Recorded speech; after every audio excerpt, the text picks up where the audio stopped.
Achievers Dental Academy, and the voice you are hearing is of Dr. Leel Vadhavan. You can't see me in the frame, but the people in the frame are the people who have been toppers in the AIMS May 2020 exam from the academy. Today we have Dr. Vivek Kumar. He is rank 16. He is from ESI Dental College. We also have Dr. Ankita Kapoor. She is overall rank 8 and she is also from ESI Dental College. And we also have the pleasure of having Dr. Anushi Goyal. She is from Maulana, not Maulana Azad. We are talking about Maulana Dental College, Ambala, and she is rank 5 overall. So welcome you all toppers to the academy. Very happy to have you here. Let us hear your journey one by one. Hi, I'm Anushi Goyal. I'm from MMU Maulana. मेरी journey start हुई थी मेरी 11th-12th के बाद when I was not able to crack like government college for MBBS and my parents like forced me to join a private college for BDS. और तब से मुझे पता था कि from first year only I knew that कि मुझे अब मास्टरी के लिए एक अच्छे कॉलेज में जाना है. और फर्स्ट ईयर से ही मैंने अपनी स्टडीज़ को बहुत ही सीरियसली लिया. Try to cover as standard books as I can. First second third year से मैं और सीरियसली होने लग गई. मुझे पता था कि इंटर्नशिप के बाद मुझे एंट्रेंस एग्ज़ाम देना है. और इंटर्नशिप में मुझे पता चला एस अचीवर्स अकेडमी के बारे में और मैंने इसको ज्वाइन किया. मेरी सीनियर ने मुझे सजेस्ट किया था और फिर मैंने सर और मैम के अकॉर्डिंगली ही अपनी प्रिपरेशन पूरी तैयार करनी शुरू कर दी. उनको मतलब ब्लाइंडली फॉलो किया जो उन्होंने बोला, जैसे जो बुक्स उन्होंने बोली. मैं एक प्राइवेट कॉलेज से बिलोंग करती हूँ और लाइक बहुत सारे एग्जाम्पल्स या ऐसे नहीं है कि जिन्होंने बहुत कुछ अच्छा किया हो और इतनी मोटिवेशन भी नहीं मिलती है. एम्स तो आई गेस मेरे कॉलेज में किसी ने क्रैक नहीं किया है. नीट में कुछ सीनियर्स थे जिनकी अच्छी रैंक आई है, तो इतना मोटिवेशन नहीं था. बट आई न्यू कि मुझे करना है और सर और मैम का पूरा सपोर्ट था कि you can do it and with all these things in my mind. और मेरी सिस्टर भी एक बहुत बड़ा सपोर्ट थी. वो IIT कानपुर से अपनी स्टडीज़ कर रही थी, तो मुझे पता था कि वो कर सकती है तो मैं भी कर सकती हूँ. And I started preparing. Anushi has been always a very brilliant student. She always used to get very good marks in the papers. अब अनुषी हमें ये बताएगी कि ओवरऑल सक्सेस तो आज सब देख रहे हैं, बट अनुषी ये बताएगी जो पूरी जर्नी थी 1.5 years की विद एस अचीवर्स, उसमें चैलेंजेस क्या क्या थे इंटर्नशिप के साथ प्रिपेयर करने में. इंटर्नशिप में टाइम मैनेजमेंट बहुत बड़ा चैलेंज है. आपको पूरी प्रॉपर क्लिनिकल पोस्टिंग्स लगानी पड़ती है और उस बीच पेशेंट्स भी करने होते हैं. तो मैं क्या करती थी कि अपनी 9 to 11 हमारे कॉलेज में इतने पेशेंट्स नहीं आते थे. मुझे पता था कि मैं 2 घंटे में यूटिलाइज़ कर सकती हूँ, तो मैं 9 to 11 पढ़ती थी. फिर 2-3 पेशेंट्स कर और शाम को भी लाइक हाफ एन आवर या 1 hour में निकाल लेती थी after like 2 to 5 lunch break के बाद.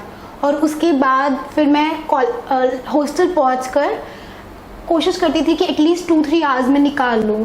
तो इस तरीके से मैं टाइम मैनेज करने की कोशिश करती थी इंटर्नशिप में. मेरे कॉलेज में इंटर्न्स को लाइब्रेरी का असेस इतना नहीं था.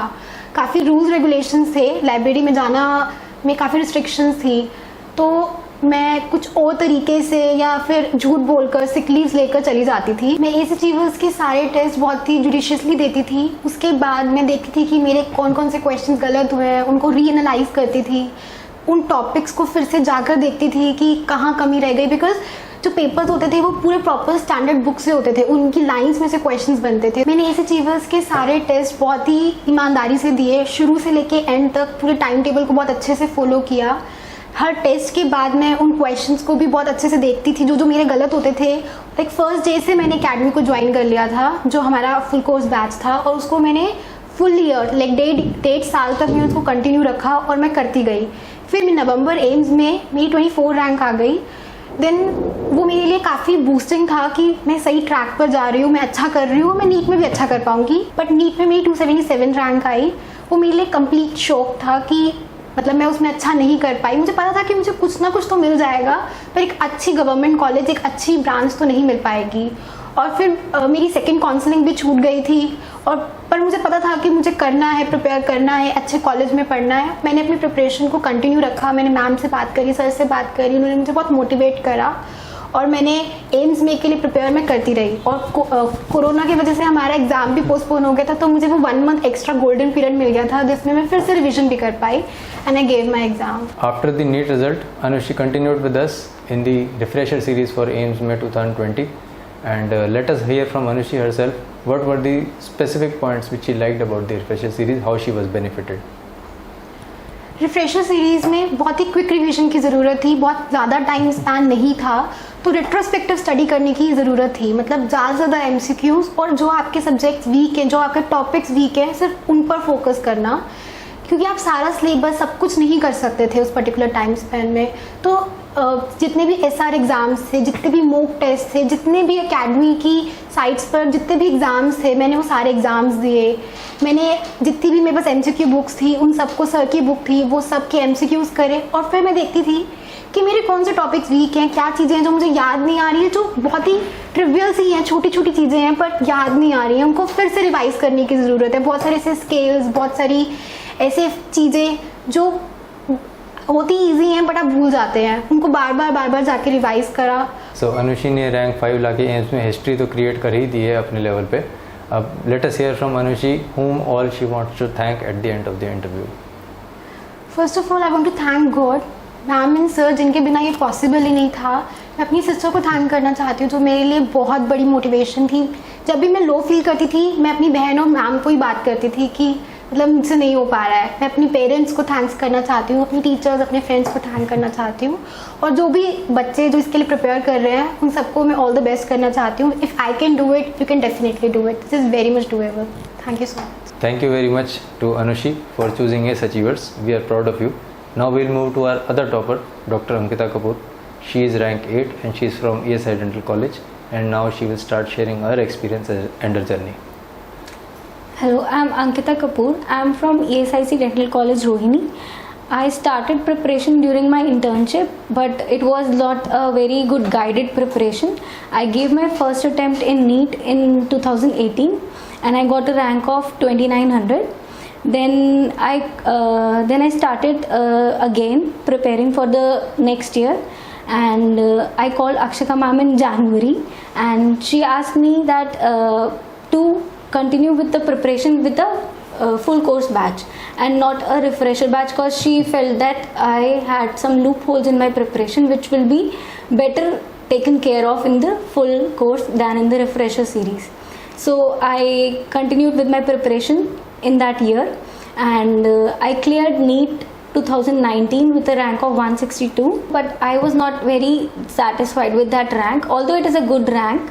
But the college and the subject which I was getting with after All India Counselling was not of my choice, so I decided to go on with my preparation for some time more, and I asked Akshika ma'am for that, and she was the one who motivated me that you too stand a very good chance with AIIMS, because the people who are far beyond you can clear exam like AIIMS, so you are the best candidate for this. So that was the best motivation for me that I got. Ankita has already cleared her AIIMS exam with 8th rank and she is ready to join the institute. Let us see how she shaped her preparation in the last 6 months.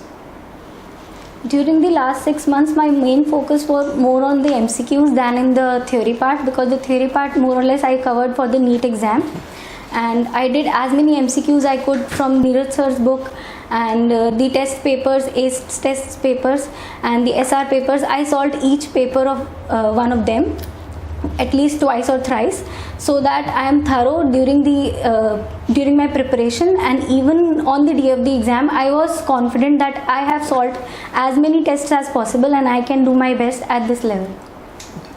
So Ankita has already been selected in the NEET exam at 150. What was the difference in Ankita at 150 and Ankita at 8th rank? The main difference was that the preparation for AIIMS was more of a planned preparation. The ACE Achievers refresher series helped me divide my time equally for each subject week by week, and during this time more focus was on the subjects which were more important for the AIIMS exam.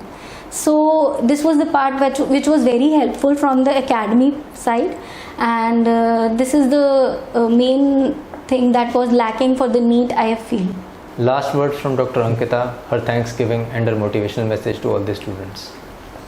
I would like to thank my parents, Akshika ma'am, Neeraj sir, my college teachers, especially Pranav sir, for all the motivation that they gave me during the preparation. It was a very hard time for me, and they were the ones who kept me going through.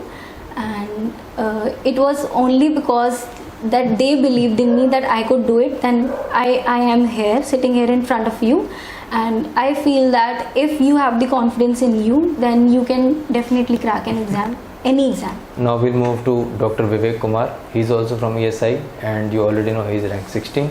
Let us hear from his own what has been his journey like and what he would like to share with all of us. Hello guys, my name is Vivek. I'm from ESIC Dental College. I saw my seniors doing wonders after joining this academy. So I got Akshika ma'am's number from them. So let's hear from Dr. Vivek when he joined Ace Achievers during his internship. I joined Ace Achievers Academy during the start of my internship year only in September 2018, and I was with them during my whole internship. I was preparing according to the time schedule which the academy has given us, and I was regularly following all the tests and all the lectures which were provided to us. So all these things I was doing continuously, and I was in touch with Akshika ma'am. She was keeping me motivated throughout the whole year. And then I gave my November AIMS examination. So during my whole internship I was not very serious about it, but I was doing the preparation but not that much serious that अब तो मैं निकाल लूँगा या उस वाली चीज़, वैसी चीज़ नहीं थी मेरी प्रिपरेशन में बिल्कुल भी. So I gave my November AIMS exam. So my rank was 260, around 260, and I was actually very okay with it. I was not expecting much better rank, because a rank comes when you give some kind of efforts to it.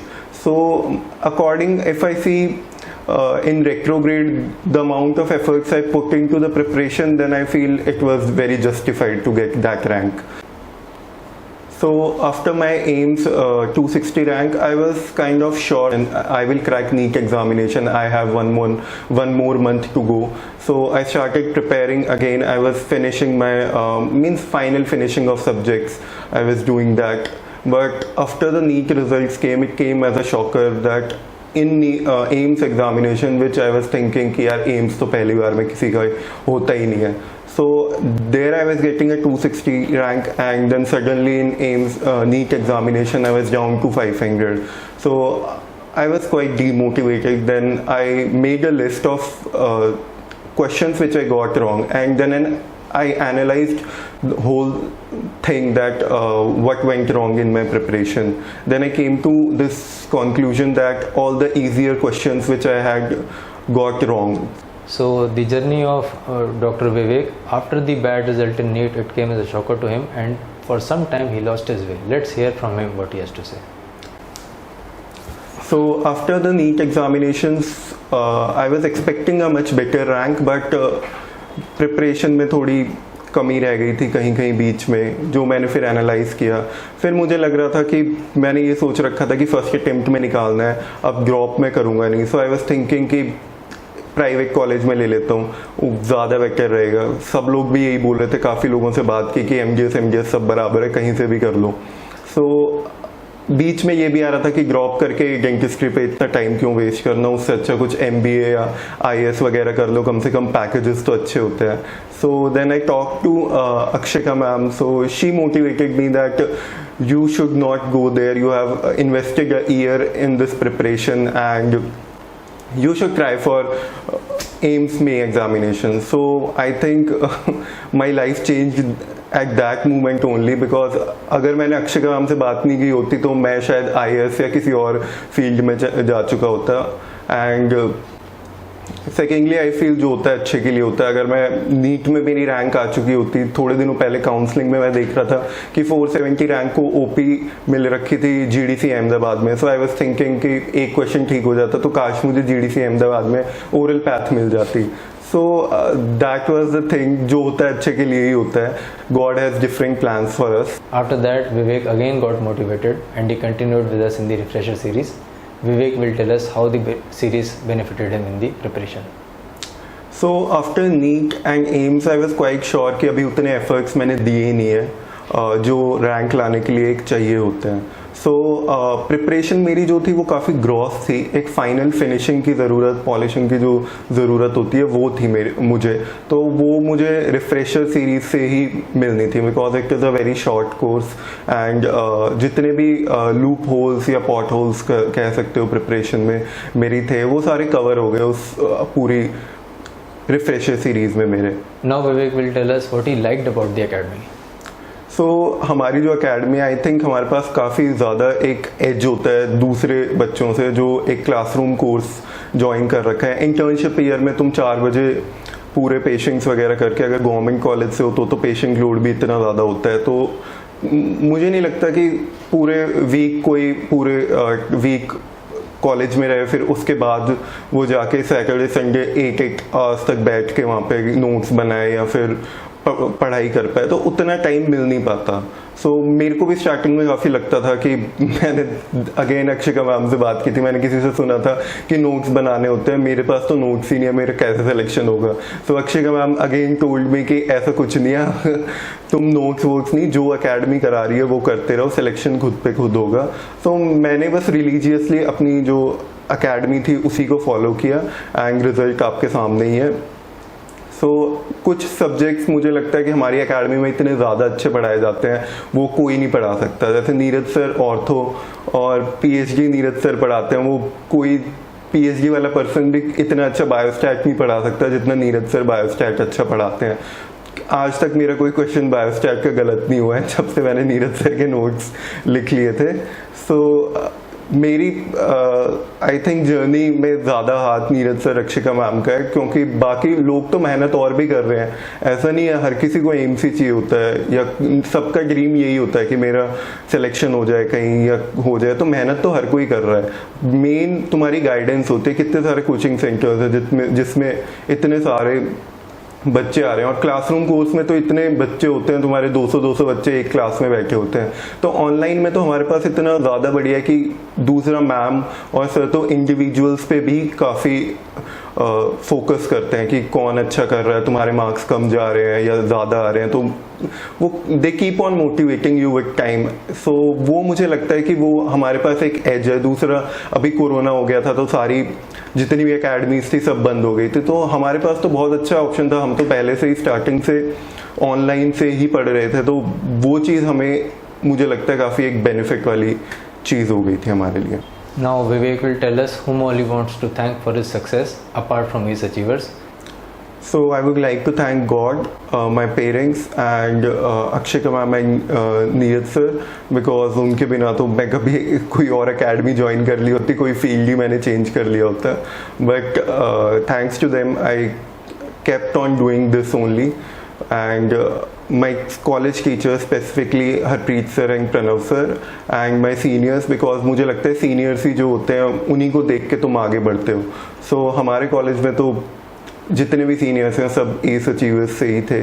So Ravi sir and Samriddhi ma'am and everyone, Ishika ma'am, so उनको देख के ही मुझे motivation मिली थी कि वो भी हमारे साथ ही थे, उन्होंने ही मुझे बोला था एस अचीवर्स ज्वाइन करो।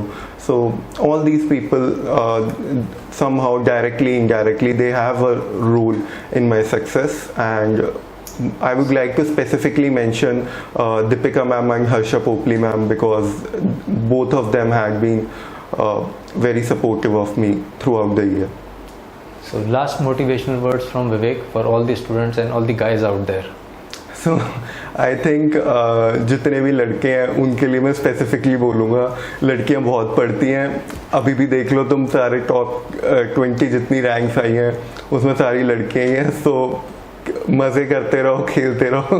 जितने भी, स्पेसिफिकली मैं अपने कॉलेज के हिसाब से बोल रहा हूँ, क्रिकेट वगैरह ज़्यादा खेलते हैं। जब हम लोग क्रिकेट खेल रहे होते हैं उस टाइम पे लड़कियां पढ़ रही होती हैं, तो जेंडर कोटा कोई नहीं है वहाँ पे, तो तुम्हें भी पढ़ना है अच्छे से, तो keep on going. So with this we are going to wind up the interview. I again thank all the toppers for choosing AS Achievers Dental Academy, and we will continue to motivate more students to get the best out of them. Thank you and Jai Hind.